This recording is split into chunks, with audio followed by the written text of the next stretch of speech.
बार प्रेम से बोली शंकर भगवान की जय।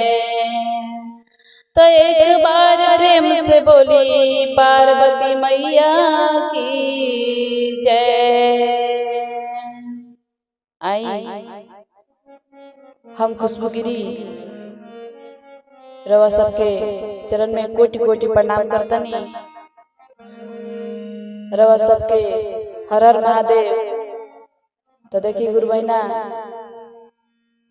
बड़ा ही सुंदर कथा रखे जातनी। तो रवा सबसे हाथ जोड़ के विनती करतनी कि कथा के शुरू से अंत तक सुनी आ शिव गुरु के दया के पात्र बनी। यह हमारा कहे के बरुआ सबसे। देखिए गुरु बहिना जब चर्चा होखेला तो मैं अगर कथा ना होखे तो चर्चा अधूरा रह जाला। तेई से हम शिव गुरु के कथा रखे जाता नहीं कि जितना भी हमार गुरु भैया गुरु बहिना लो बालो वो हमार कथा सुनी लो। आए खुशबूगिरी के अपन आशीर्वाद दुलार दी लो। आ देखिए गुरु बहिना लो हमारो विनती रही भोला बाबा से के भोले बाबा जितना हमारे गुरु भाई बहन बालो सबके रवा सुखी कर दी, सबके तन से भी स्वस्थ कर दी। ये हमार विनती बाबे। तो देखिए गुरु बहिना लो बड़ा ही प्यारा कथा बाटे। एगो धोबी एगो धोबिन के। धोबिन जवन रहली बड़ा सुंदर रहली। तुमका घमंड हो गए रहे तो कैसे उनकरा के शिव गुरु सुअर बना देले बड़न। एक कथा के लास्ट में रोवा लोग के पता चली। तो कथा में रोवा लास्ट तक बनल रहो आ लास्ट तक सुनम। आए खुशबूगिरी के अपन छोट बहन जान के अपन आशीर्वाद भी देहल करो। ताई कथा रखे जाता नहीं बड़ा गौर से सुनम लो रोवा सबे। देखी गुरु भाई बहना एगो नगर में धोबी आ धोबी रहले। जौन धोबी रहले वो शिव गुरु के शिष्या रहले। शिव गुरु के जहाँ भी चर्चा होखे मंदिर होखे केहू के घरे दुआरे होखे वो धोबी जौन रहले चल जात रहल। जाके चर्चा करत रहल घरे आवत रहल। तो शिव गुरु से दया मांगत रहल आ शिव गुरु के नमन करत रहल। तो देखिए गुरु बहिना हमनी के चर्चा में ये 3 गो सूत्र हमनी के हरिंदर भैया बतौले बानी कि हमनी के गुरु से दया मांगे के बा, चर्चा करे के बा, हमनी के गुरु के नमन करे के बा। आइए हमनी के मरते दम तक करे के बा। काहे से कि हमनी के यही से नैया पार होखे वाला बावे। तो हमनी के समय निकाल के आ जरूरी को काम करे के बा 3 काम। तो देखिए गुरु बहिना जो धोबी रहले शिव गुरु के तो शिष्या रहले लेकिन जो धोबी रहले वो बड़ा देख के जरूरत रहले धोबी के। जब वो शिव गुरु के चर्चा में जाए ये शिव गुरु के नमन कर घर पे बैठ के तो खूब देख के जरस कहस कि हई कौन उम्र है भक्ति भजन करे के। ई तो उम्र है कि जाके 2 पैसा कमाए के उम्र हटे कि जाके 2 पैसा कमा के अपन घर परिवार चलावे के है। अरे भक्ति भजन कोनो भागत आटे धोबी से सुनावत रही कि भक्ति भजन कोनो भागत आटे ई तो बुढ़ापा में कइल जाई। लेकिन धोबी कहले कि ना बुढ़ापा के देखले बा कि हमरा के तू बुढ़ापा देखाव तो बुढ़ापा में भक्ति भजन करम। केहू जानत ना के गुरु बहिना के आज हम बानी आ हम राती में रहम कि ना रहम कालू हम रहम कि ना रहम केहू नहीं जानत। यही से भगवान कहले बाड़े कि बड़ा भाग्य से तन मिलल बा आ धरती पर जब भेजले तो कहले कि जइया तो हमार नित्य दिन हमारे तू भजन भक्ति करिह। यही खातिर हमने के धरती पर नहीं जा। लेकिन देखिए गुरु बहिना हमने के जाए के पेट के धंधा में भुला गई जा, घर दुआर बनाओ भुला गई जा, बाल बच्चा पोसे में भुला गई जा। हमने के भगवान से जौन वादा करके निजा सब भुला गई जा। लेकिन जब धोबी कहले कि ना हम कबो छोड़िए ना सके नहीं। अरे जो हमारा कमाई के बाद 2-4 पैसा जो शिव गुरु के देवे के वो हमारा के देते बाड़े, कोनो हमनी के उपास सुतता नहीं जा। धोबिन के समझावत रहले करी हो तो नहीं कि तू उपास तू सुतता रू कोही से हम जाई कमाई खातिर। अरे जौन कमाई के हम लेके आवता नहीं, जेवन लेवा गुदरी गांव के मिलत लिया के धोवता नहीं, अब वही से हमनी के खर्च चलिए जाता। था का जरूरत बा कि हम जाके परदेश में कमाई। धोबिन कहली कि तार के समझाओ समझाओ हम पागल हो गइल बानी, लेकिन तू नाम सुधरब। देखी दीदी धोबी कहले कि तू हिंगा तू रोज तू बरबरात रह, हमरा कोनो फर्क पड़े वाला नहीं थे। हमारा जौन काम बताओने हम करब। देखी दीदी चर्चा होत रहे गांव के बगल में शिवाला में, तो धोबी गइल बाड़न आ जाके चर्चा कइले बाड़न आ चर्चा करके साझी खा लौटल बाड़न। जब घरे आइल बाड़न तो धोबी जौन बाड़ी उनकर के धोबी के खरी खोटी बहुत सुनावतरी, खूब सुनावतरी के आ गइलन कमाई खा के अब बस भर दिन खइहन ना सुती हन। धोबी के कोनो फर्क ना पड़ल, केतनो तो बरबरात रह। उ अपन रात में खइलन पियलन सुतलन, शिव गुरु के नमन नमन कह के सुत गइलन। देखिए नित्य दिन के उनके बन रहे, सुबह उठस तो शिव गुरु के पूजा पाठ करस। देखली पार्वती माता जी कि बेचारा हमारा भोले बाबा के कितना पूजा पाठ करता, नित्य दिन करता के एको दिन बीच नहीं पड़ता। लेकिन बेचारा के घर घर के लुगरी को धोए के पड़ता, वहीं से खर्चा चलावता। गैली सोच के भोले बाबा के सोच के मन में गैली भोले बाबा के लगे आ जाके कहली के भोलेनाथ और धोबिया के देखता रात दिन राउर पूजा पाठ करेला, राउर चर्चा करेला, वही में ओकर मेहरारू करके कितना तंग करेले, तबो बेचारा अपन करम ना छोड़ेला।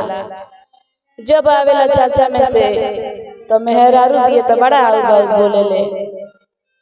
तो कहले शंकर भगवान कि तू कहल का चाहता, तू साफ साफ तू बताओ गौरा। कहली पार्वती माता जी कि हम देखले बानी कि रवा अमीरन के और अमीर क देनी आ गरीब के रवा और गरीब क देनी।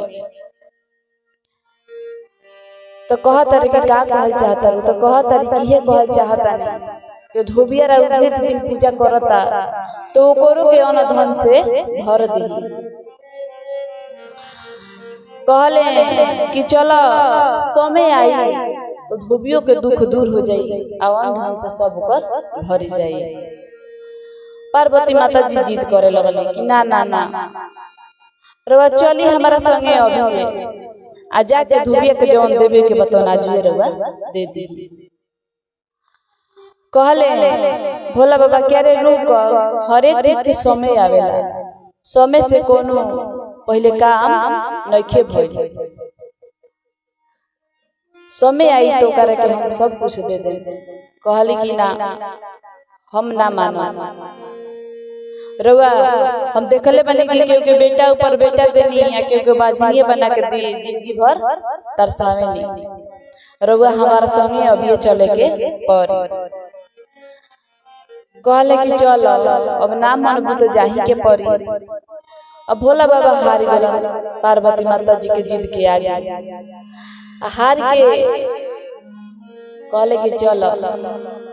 देखी कैलाश पर्वत पर से नीचे धरती पाल लो आ भेष बदल जोगी के आ जोगिन के भेष बदल ले आई लो।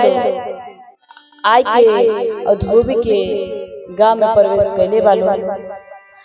तो गांव के बहरी एगो पोखरा रहे। धोबी जौन बाड़न ओजगे कपड़ा धोत रहला आ ओजगी धोबिनो रहली कपड़ा धोत रहला। तो जोगी बाबा ओजा पहुंचल बानी आ जाके कहले बानी के बाबू हमारा बड़ा प्यास लागल बाटे तनी हमारा के एक लोटा पानी पिया दी। तो धोबी सुनल कि तो जोगी बाबा के बड़ा प्यास लागल बा। धोबिन से कहले कि तुम जाना घरवा नजदीके बा एक लोटा पानी लिया के दे दो। कहली धोबिन की जा तू ही दे दो तोहरे ये काम लागल बा हमारा ये काम नहीं खेला का कहलन धोबी की काम छोड़ देलन फीचल लुगा साड़ी आ छोड़ के गइलन जाके एक लोटा पानी लेके अइलन आ लिया के आ जोगी बाबा के दिहल।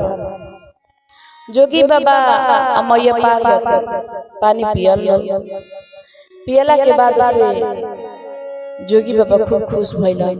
जब शिव गुरु रहले उहे जोगी बना रहले।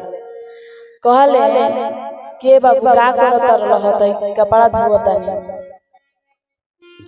कहले कि हमनी के जात के धोबी हो जा तो हमनी के लोगन के कपड़े न धोए के बावे।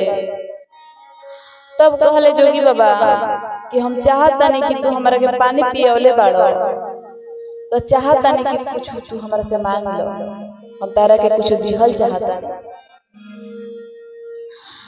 कहले धोबी के बाबा हमारा लोग कोनो चीज के कमी नहीं खे सब कुछ भरल बा का मांगे हमरा से।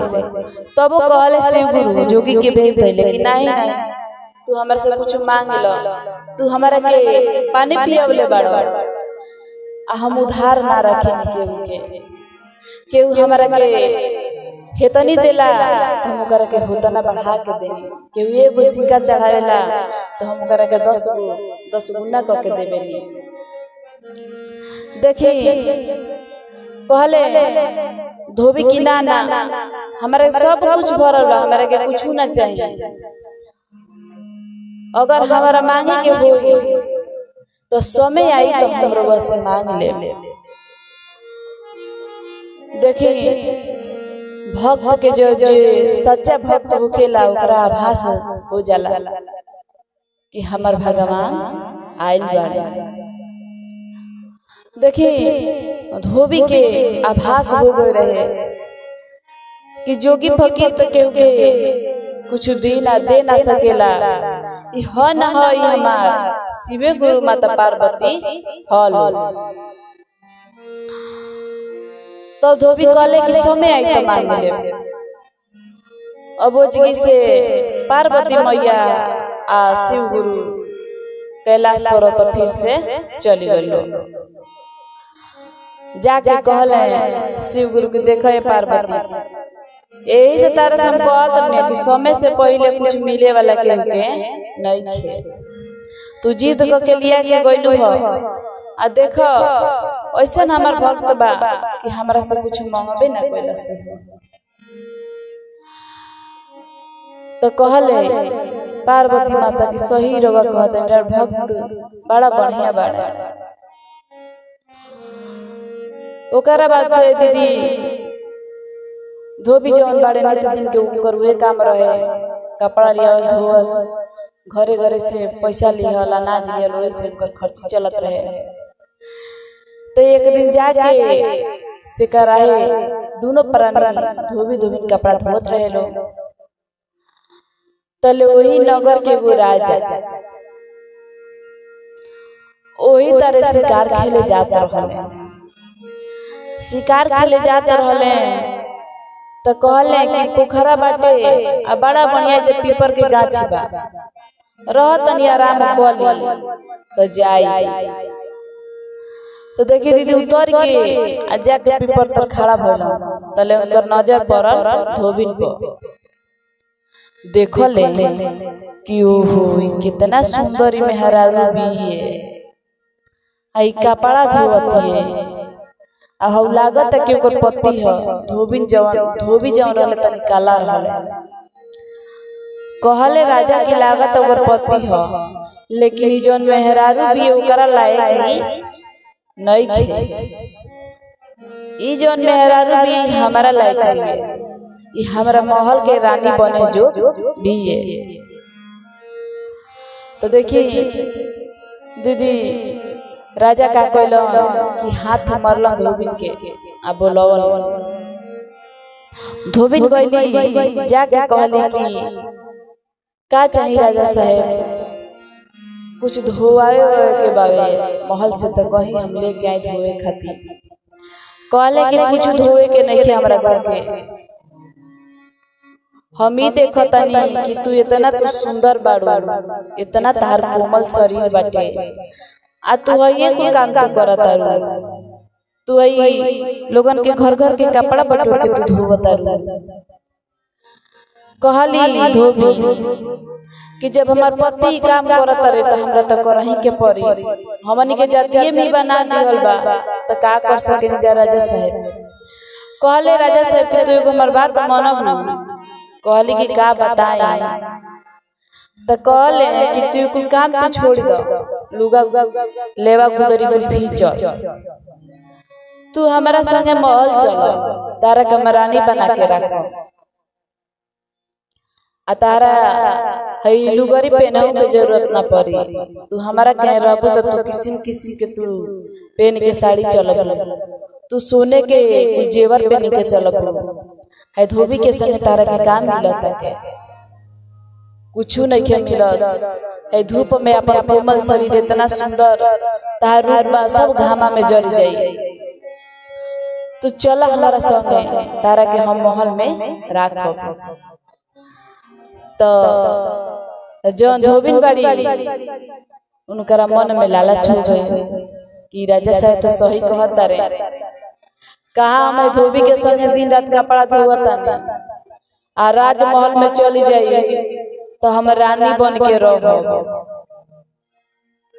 आ कितना अच्छा अच्छा हमरा के खाना मिली, कितना नया नया वस्त्र मिली, आ ऊपर से नीचे सोना चांदी पहने के मिली। हे धोबिया के संगे कुछ फायदा नहीं के रहला से, बस भर पेट खाए के बस मिलत, एकरा अलावा कुछ नहीं के मिलत हमरा के, ना पहने के ना ओढ़े के मिलता। धोबी सोचली आ जाके धोबी से कहली कि देखो अब हम तारा संगे रहब ना। कहले धोबी की काहे, तो कहली कि तारा संगे जब से हमर बियाह भइल बा, तारा संगे बानी तब सब दुखवे काटता, हई घर घर के लेवा गुदरी धोवतानी, आ दू टाइम खातानी, आ ना निमन पहने के मिलता ना ओढ़े के मिलता, आ इतना हम सुंदर बानी अन तारा जोग हइये नहीं, लेकिन हमार बाप मातारी तारा के हाथ हमार दे देले रहल, तनी भावत रहनी हम, लेकिन अब हम ना रहब। अब हम राजा साहब के संगे जातानी, आ जाके हम राजमहल के हम रानी बन के रहब। कहले धोबी की ना ना तू नती जा, तू हमार तू बात तू मान, तू नती जा, तू चली जेबू तो हम कैसे रहब तारा बिना।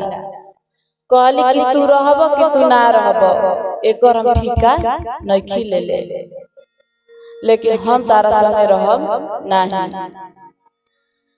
धोबी से कह के इतना बात आ राजा साहब के ओइली आके कहली कि राजा साहब हमरा संगे चले खातिर तैयार बानी, चली आज से हम अपना धोबी पति के छोड़ दे, अब राजमहल के रानी बन के रहब। कह के आ राजा साहब घोड़ा पर बैठ गली पीछे, राजा साहब आगे बैठल बानी आ लेके अपना राजमहल जाए रहनी। एने धोबी जौन बाड़न और धोबिन के याद सतावे लागल कि देखो हमारा के छोड़ के कैसे ही जाती है, इस साथे जिए मरे के कसम खैले रहलिय, आज हमारा के छोड़ के जाती है, कवना करने जाती है कि हम सुंदर नहीं कि हम काला बानी, हमारा पास धन दौलत नहीं थे, एक के कारण हमरा के त्याग के जाती है। धोबी लगल बड़ा रोए, रो रो के शिव गुरु के खूब गुहारत रहा। तो पार्वती माता कहली कि आज भक्त जौन बाड़ा बड़ा ये भोले बाबा संकट में बाड़ा, चली लागत कि जौन वरदान वो दिन ना मंगलन उस समय आ गइल बा का जना आज कुछ मांगिए ले तबे रवा के गुहारा तरन बोलावा तरन कहले बोले बाबा की सही कहत चलो। तो देखी गुरु बहिना फिर से ओई जोगी के भेष धइले आइल धरती पर धोबी के जाके पूछलो करे बाबू तू काहे रोवता रो ओही पीपर के गाछी तर बैठ के धोबी का पार धोले रोवता रहो। कहला कि का बताइए बाबा हमार मेहरारू जवन रहल है आज हमरा के छोड़ के गरीब जानी के हमरा के कुरूप जानी के आज हमरा के छोड़ के राजा के संग चली गई। तो कहले बाबा शिव गुरु कि तू कुछ मांगा हमारा सरकार के तो देहल कहिए से चाहता लेकिन तू मांगते नहीं खो। तो देखी गुरु बहिना लो रउआ लो श्री कृष्ण आ सुदामा जी के लीला तो देख रही हो कृष्ण भगवान देवे पर तैयार हले लेकिन सुदामा जी मांगे पर कबो तैयार ना रहले। इहे भक्त के भगवान के इहे प्रेम बाटे। तो धोबी जवन बाड़न तो मांगल ना चाहता रहले लेकिन जब समय आई तो वो मांगले बाड़े कहले बाड़े कि हे शिव गुरु हम चाहता नहीं कि जौन हमार पत्नी बाड़ी हमारा के कुरूप जान के गरीब जान के जौन ठुकरौले बाड़ी उनकरा के रउआ सुअर बना दी काहे से कि उनकरा बड़ा घमंड हो गइल बा उनकर घमंड हम चाहता नहीं शिव गुरु तोड़ दी। तब कहनी शिव गुरु कि तू चुप रह तू जानी रो तू जैसन तू चाहता रहो सही होई आ कह के आ शिव गुरु माता पार्वती फिर कैलाश पर्वत पर चली गई। एने का भल की धोबिन जौन बाड़ी जैसे शिव गुरु कहले कि जवन चाहता रह तवन होई शिव गुरु वो धोबिन के सुअर बना देने। एने राजा साहब लेके जाता नहीं घोड़ा पर नगर के लोग देखता तो हंसता लेकिन कुछ केहू कहत नहीं थे। ई लोग देख के हंसत रहे कि हमें राजा आ पीछे ही जत के सुअर काहे बैठैले बाड़न आ लेके जाता रह लेकिन केहू सामने आके ना कहे काहे से कि राजा से प्रजा लोग जन बात डरेला। तो देखिए गुरु बहिना जब वो अपना राजमहल में जब प्रवेश जब कैले बाड़े तो मंत्री जवन बाड़े देख के खूब हंसे लगला। जब मंत्री के जब हंसल देखले तो राजा साहब गुस्सा आ गए कि देखो नहीं देख के हंसत हम इतना सुंदर हम मेहरारू लेके आइल बानी और जब मंत्री खाली सुअर सुअर कह के हंसत रहला उनका हंसी के आगे और शब्द ना निकलत रहे। राजा साहब खिसिया के कहत रहे कि मंत्री तू हंसल बंद कर देना तो तहार अबे हम गाला काटी दे। मंत्री डेरा के भाई खड़ा हो गेल कहीं सही में गाला काटिए दे राजा साहब। तब कहला राजा साहब तू ही बताओ तुम हंसत काहे बाड़ो। कहले मंत्री के में से हंसत नहीं की रहुआ है पीछे सुअर काहे बैठा के लेके आवता नहीं घोड़ा पर। कहले कि राजा साहब सुअर अरे पागल ते कावना नजर से देखत रे हम तो खूब सुंदर मेहरारू लेके आइल बानी। तो कहले कि अरे पहले नजर तो फेर के देखी कि सुंदर मेहरारू लेके आइल बानी कि छछुंदर लेके आइल बानी। राजा साहब जब पीछे मुड़ के देखल तो सुअर कहले कि लो नहीं कहां से आ गए सुअर हम तो कितना सुंदर धोबी डली उनका के बैठा के लेके आनी अपना राज के रानी बनावे खातिर ती सुअर कहां से आ गए। राजा साहब का कहले कि ध के सुअरी के आ घोड़े पर बैठाए दे जैसे ही ढाल बस सुअरी धड़ाक के नीचे गिर गई आ गिर के वजह से पिनपिनाई चल बड़ी भाग। तो देखी राजा साहब तो अपन नगर में चल गए। ए जन धोबिन रहली जन सुअर बना रहली ई का कहली कि राह देखले रहली कि के तरह हमरा के राजा साहब लेके गई रहल। ओही राह धइले आ फिर से अपना घरे होई धोबी के आ जाता। जाके धोबी खड़ा बना तो जाके उनका लगे खड़ा हो गई। धोबी भगावता रह कि हमार लगे सुअर काहे खड़ा भी है। धोबी जवन बना कपड़ा उपड़ा धोवल पोखरा के अब पोखरा के से धो के आ गइल बड़ा घरे पीछे पीछे सुअर लागल बड़ी।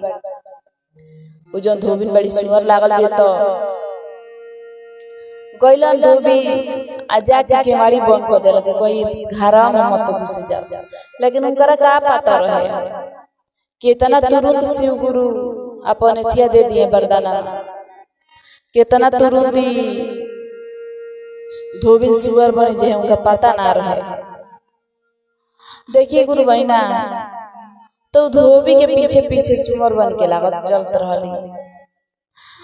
तो का कहले धोबी कि लाठी उठाई के आ 2 लाठी मार के भगा देला। तो का करस फिर वही घर के आसे पासे में जाके रहल आ सुअरिया के भेष में कहत कि हे शिव गुरु हमरा के माफ कर दी, हमरा से बड़ा भारी गलती हो गइल बा। अब हम तो बहुत भारी गलती कर देले बानी। अब हम कामना जागो जाई रजो साहब लात मार के भगा देलन। आइयो बाड़ा हमर पति तियो हमरा के 2 लाठी दे के भगा देलन। अब हम कहाँ जाके रहब। तो देखी गुरु बहिना लोग कहल जाला कि जे जैसन करेला वैसन भरेला। काहे से कि ए धरती पर स्वर्ग नरक सब बाटे वो हमनी के कर्म के हिसाब से मिलेला। तो देखिए गुरु बहिना का भइल जब धोबी जब चर्चा में जाए लागल बना तो पीछे पीछे धोबी लागे गई सुअरी के रूप में। उ जाता ना तो पीछे नहीं कर देखत पीछे पीछे गइल बड़ी आ जाके मंदिर में चर्चा होता तो कुछ दूर बैठ के जाके सुनत रहली। धोबी सुनत रहली और जैसे जैसे में दया मांगल जात रहे वैसे वैसे दया मांगत रहली। ओकरा बाद से दीदी देखिए 1 महीना तक ले धोबी के संगे जा जाके लुका लुका के चर्चा कैली। जब धोबी घरे आवस तो दुआरे पर बैठल रहस, घरे रहस तो दुआर पर बैठल रहस। देखस कि धोबी दया मांगता रहे तो दया मांगे लागस। देखता रे कि धोबी नमन करता रहे तो नमन करे लागस। तो देखी दीदी काहे से ओकरा गलती के एथी हो गए रहे कि हम गलत काम कह देले मैंने पछतात रहली कि हम गलत काम कैले बानी। यही के सजा हमरा के आज शिव गुरु देले बाड़े। काहे से हमर पति तो भक्त बाड़े तो शिव गुरु अपना भक्त के कबो दुखा ना दे सकेले। तो देखिए दीदी नमन मांगत रहली शिव गुरु से, दया मांगत रहली, नमन करत रहली आ दया मांगत रही तो खूब रोवत रही सुअर के भेष में के शिव गुरु हमरो सुनी बिनती आ हमारा के फिर से मनुष्य के तन रोवा दे दे। आज के बाद हम कोनो गलती काम ना करब। हमारा जौन काम लागेला हम तो सब करब, अपन पत्नी धर्म निभाई। लेकिन लोग हमारा के मनुष्य बना दिए शिव गुरु, ना तो हम केने के होखब। देखी दीदी रोआ तारी तो पार्वती माता जौन बाड़ी कहल जाला कि माई माइये होखेली। पार्वती माता के मोह लागल कि एकरा गलती के पछतावा हो गइल बा तब एकरा के सजा दिहल उचित बात नइखे। कहली जाके शिव गुरु से के बोले जी हमर बात रउआ माने। हम जो धोबिनिया के सुअर बनौले बानी ओकरा के मनुष्य बना दे। कहले भोले बाबा कि ना ना ना तार हर एक बात मननी परी बात तार ना मानो। ये हमरा भक्त के बड़ा दुख पहुंचौले भी है। जब हमार भक्त चर्चा करत रहल तो बड़ा बिरही बिरही बाण बोलत रहल, बड़ा बिरही बाण बोलत रहल। ओकर बाद से हमार भक्त के छोड़ के आ सुख के ओर चल गई। हम एक के मनुष्य तन में ना लिया सके। कली पार्वती माता की ना रोवलिया ही के परी रो हमार बात माने पूर्व से रोवती है, रो से दया मांगती है। तो कर के दया में ये वरदान दे दी तू फिर से औरत हो जाओ। अब का करस भोले बाबा जिद के आगे पार्वती माता के हार गइल।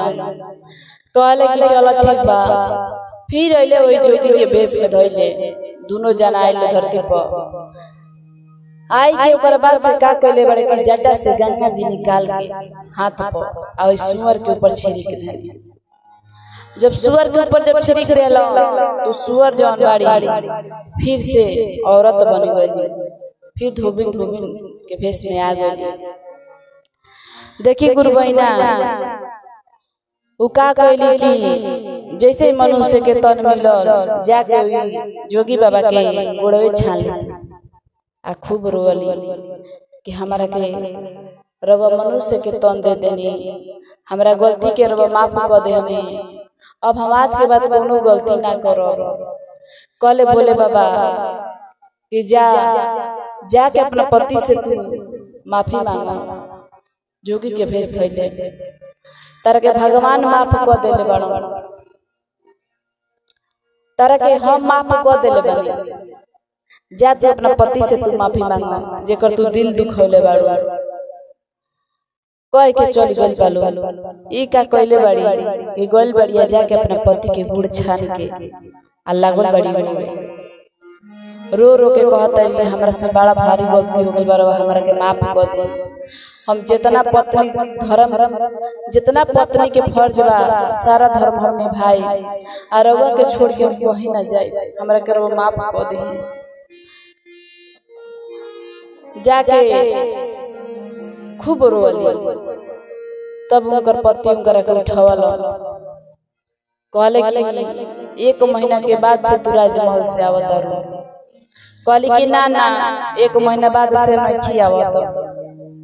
हम जब घोड़ा पर जात नहीं तबे हम सुअर बन गए रहनी।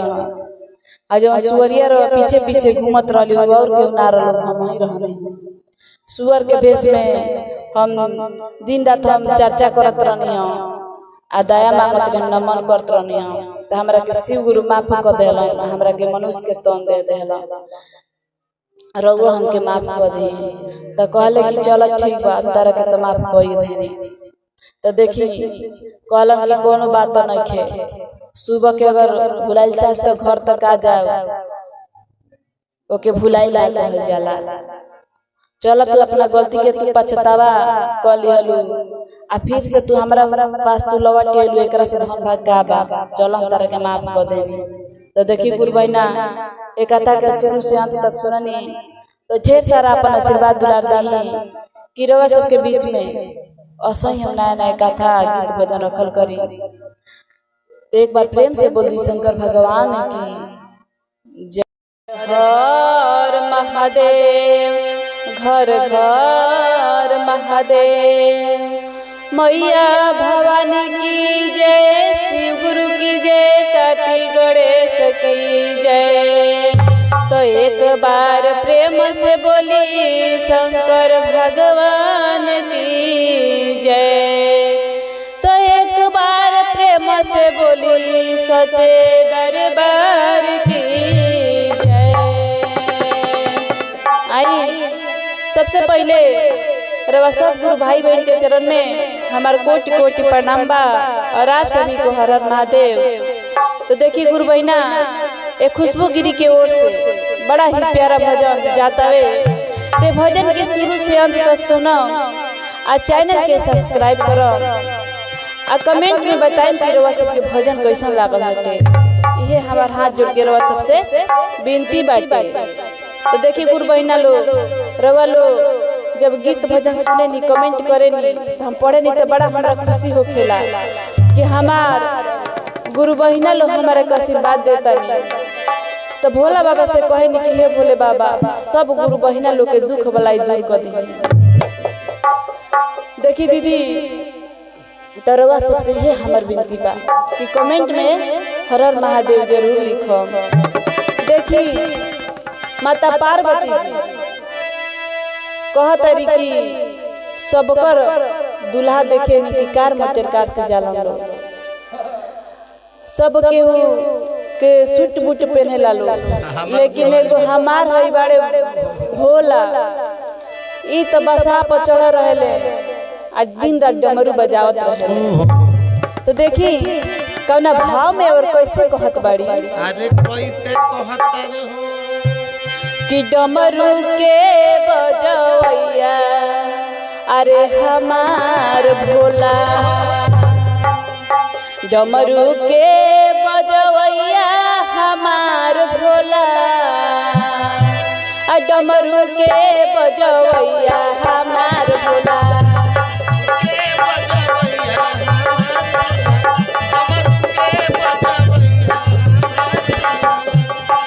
ए हो हमार भोला, ए हो हमार भोला,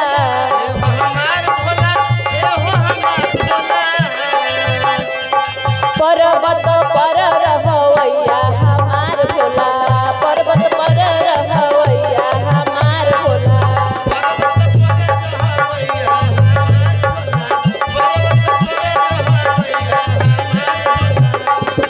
डमरू के बजवैया हमार भोला, डमरू के बजवैया हमार भोला।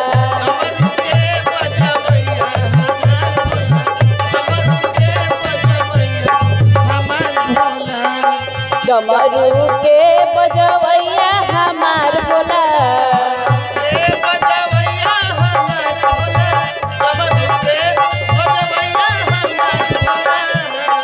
पर्वत पर रहवैया हमार भोला, पर्वत पर रहवैया हमार भोला।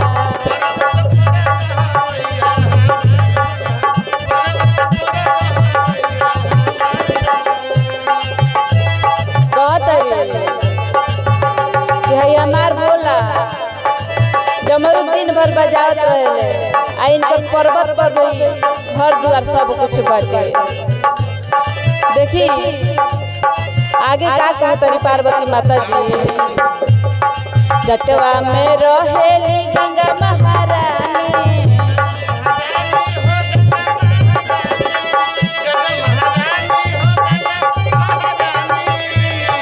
सुतेले गाजा भांग धके सीधानी,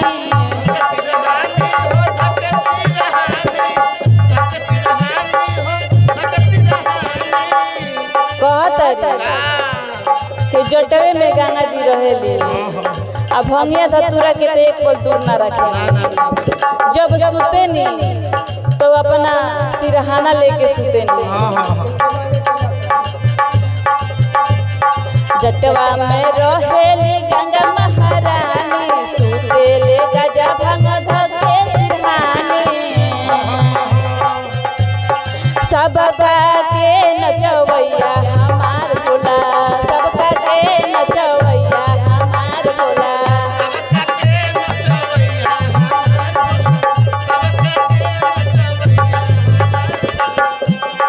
ए हो हमार भोला, ए हो हमार भोला,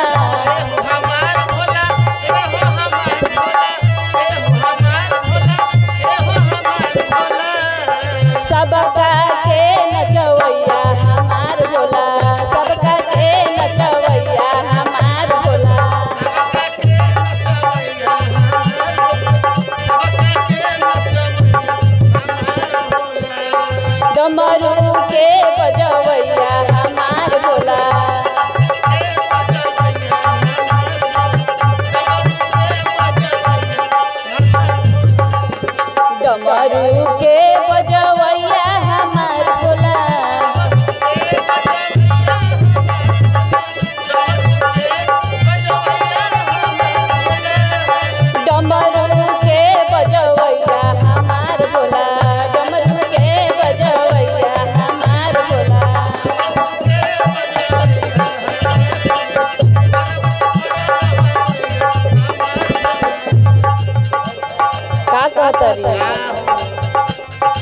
सबका के नाचिए नचावे भोला बाबा केहू के देखले हो कि पाका पाका पिटवा दे आ केहू के टूटही झोपड़ियों खातिर तरसा दे।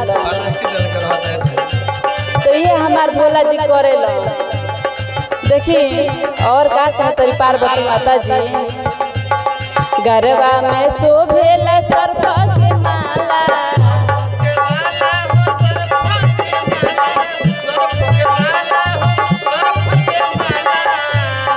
कनवा में बिछुआ के कुंडल सोहाला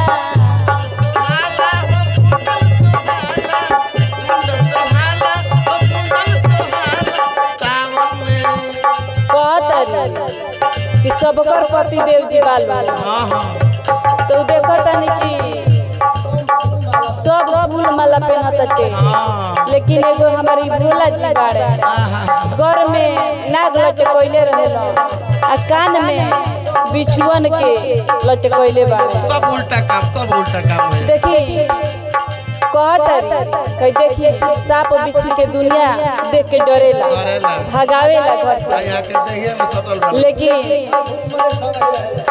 लेकिन हमार भोला जी बाड़े कि सबके अपनौले बाड़े भूत प्रेत कसलो सब नाग नागिन जितना बालो सबके अपनौले बाड़े। गरबा में शोभेला सर्प के माला कनवा में बिछुआ के कुंडल सोहेला काशी में रहवैया हमार भोला काशी में रहवैया हमार भोला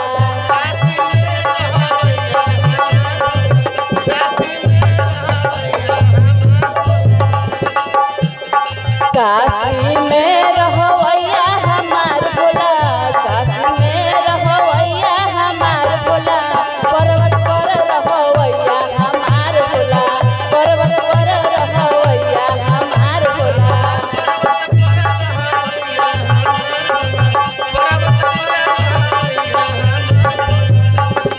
डमरू के बजवैया हमार भोला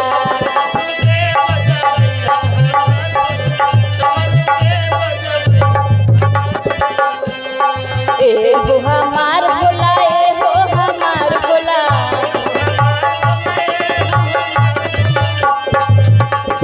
डमरू के बजवैया हमार भोला पर्वत पर रहवैया हमार भोला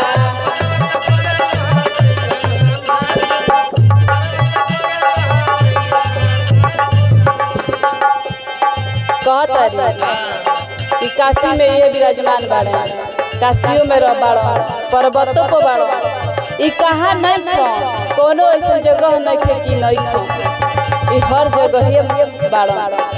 देखी और का कहतरी पार्वती माता जी भूत पिचास करे निगरानी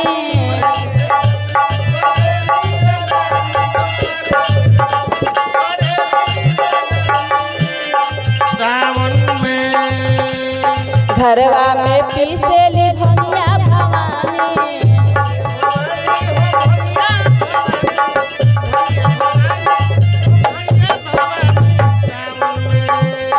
भूत पिचास करे निगरानी घरवा में पीसेली भंगिया भवानी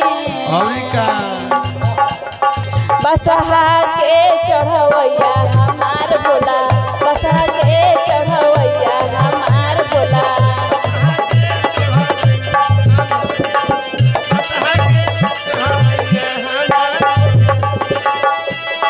बसहा के चढ़वैया हमार भोला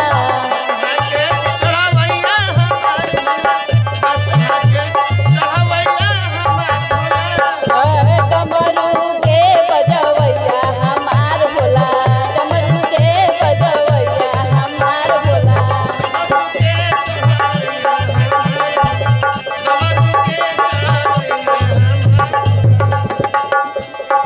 एहो हमार भोला एहो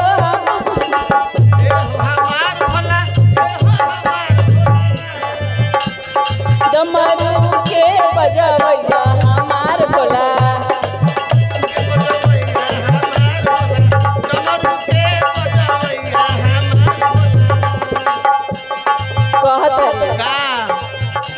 सबके घर द्वार पर नौकर चाकर आदमी रखेला, लेकिन है हमार भोला जी भूते पिचास के हर जगह खड़ा कैले रहेला।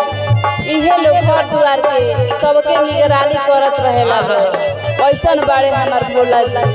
अपन भोला जी के खूब बखान करत रही अपना सखी लोग से। देखी भजन के लास्ट भाव अब का कहता रही। पूरी मिठाई शिव के मन ही ना भावे,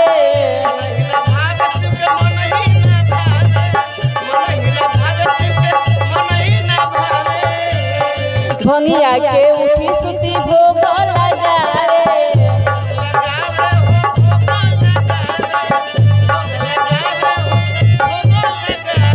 ए सखी हमार भोला जी में इहे गुड़ बाटे।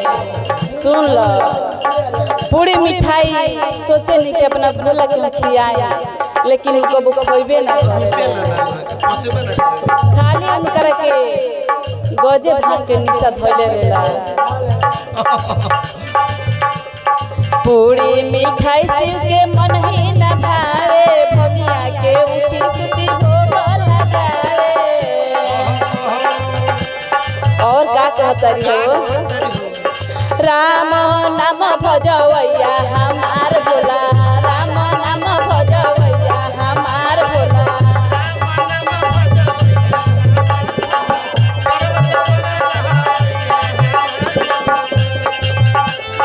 पर्वत पर रहवैया हमार भोला, पर्वत पर रहवैया हमार भोला।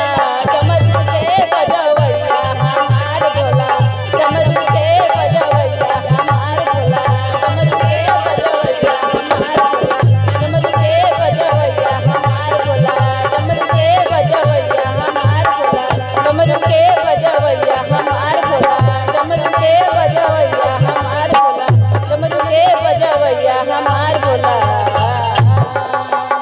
तो डमरू के बजवैया हमार भोला।